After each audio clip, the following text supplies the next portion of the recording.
دڵنیام گوێت لە قسەکانی وەزیری دەرەوەی ئێران بووە کە دەڵێت ئێمە ناگەڕێنەوە سەرمێزی دانوستاندن ئەگەر ئیسرائیل هێرشەکانی بۆ سەر ئێران نەوەستێنێت. دانوستاندن لەگەڵ ئەمریکا ناکەین تاوەکو ئیسرائیل هێرشەکانی بۆ سەر ئێران ڕانەگرێت. ئایا ئێوە ئامادەن نێوەنگیری بکەن بۆ ئاگربەستێک ئەگەر بزان ئەوە یارمەتیتان دەدات لەگەڵ ئێران بگەنە ڕێککەوتن؟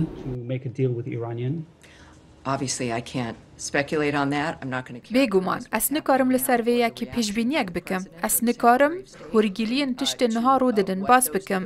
An jî ka karvedana Serok û Wezîrê Derve dê ji bo danûstandinan çawa bin. Ev li vir bingehekê me ye. Em wisa nakin. Lê belê bêguman weke hûn jî dizanin ji gotinên Serok diyar e ku ew hê jî hêvî dike ku danûstandin hebin. Her wiha tekeskirinek li ser wêyekê heye ku divê Îran û grûpên wê yên bi wekalet berjewendiyên Amerîkayê yan jî karmend û hêzên wê nekin armanc. Eger wisa bikin di encamên wê gelek xirab bin. Ji ber vêyekê em dikarin careke din tekezî li ser vê xalê bikin.